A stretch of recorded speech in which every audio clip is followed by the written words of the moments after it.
Preview.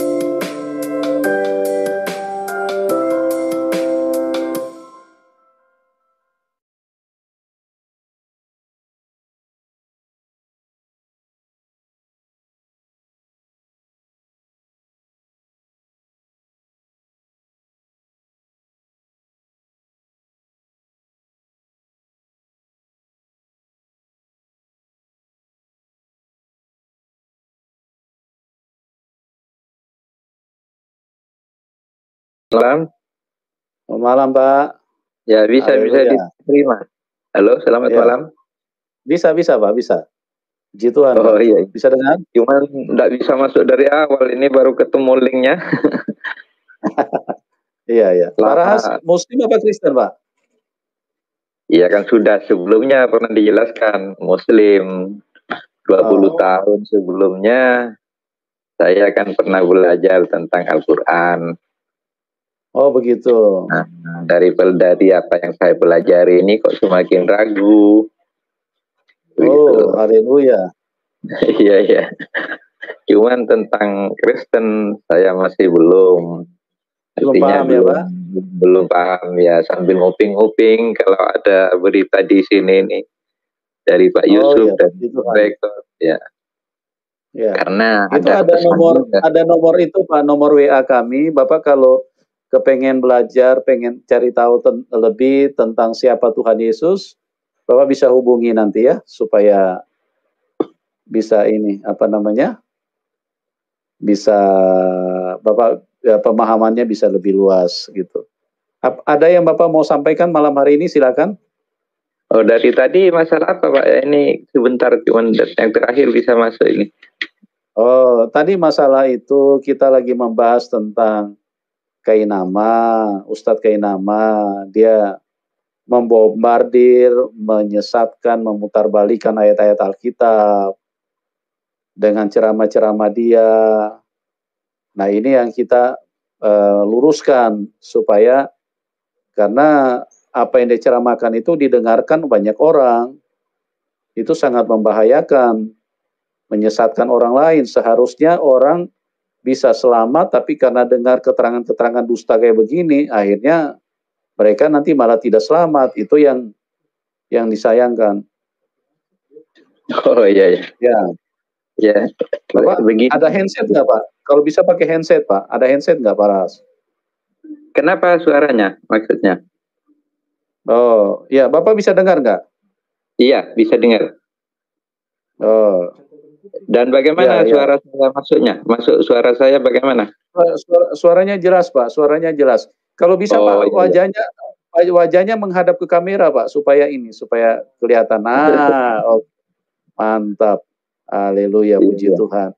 Ini puji Tuhan ya teman-teman. Ini juga salah satu kemenangan di mana kebenaran bisa tersampaikan kepada Pak Rahas. Pak Rahas sedikit demi sedikit mulai melihat bahwa di dalam Tuhan Yesus itu ada kebenaran. Bukan ada kebenaran, memang Tuhan Yesus itu adalah kebenaran itu sendiri. Ya, Pak Rahas adalah orang juga yang berlatar belakang Muslim, orang yang artinya cukup aktif juga di dalam keagamaan. Ya, puji Tuhan ya. Apa yang Bapak mau sampaikan? Silakan Pak. Oh ya begini, kalau masalah Bible tentang keselamatan itu saya tidak bisa menjelaskan itu kalau topiknya tentang itu. Tapi ada pesan di Al-Quran itu, mungkin Yunus ayat 100 itu jangan kau ikuti orang yang tidak mempunyai pengetahuan tentangnya. Jadi saya tidak ingin ragu, kalau saya tidak bisa, memang jangan diikuti, kan seperti itu pesannya. Baik. Iya. Puji Tuhan. Jadi tentang Islam diakui sejak zaman sebelumnya, zaman para nabi, memang di Al-Quran itu ada ayat yang berbunyi bahwa agama Ibrahim itu adalah Islam. Oh, gitu ya? Ya, tapi itu ditentang di mukaddimahnya. Artinya di mukaddimah ini sedang saya cari. Tadi pernah saya lihat. Itu di ayat di Al-Quran apa di hadis itu, Pak?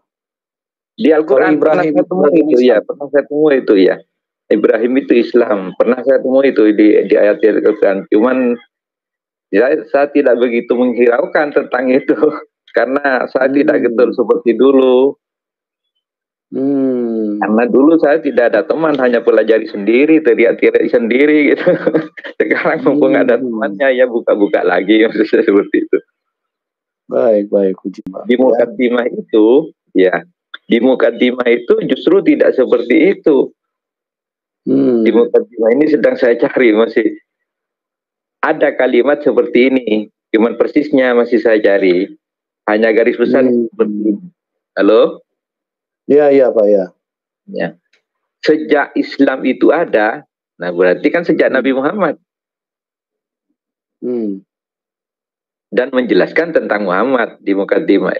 Jadi beritanya sejak Islam itu ada. Nah berarti yang dijelaskan ini tentang Muhammad. Berarti tidak bisa dia ditentang Mukaddimahnya sendiri kalau dia menyatakan bahwa sebelumnya ada Islam.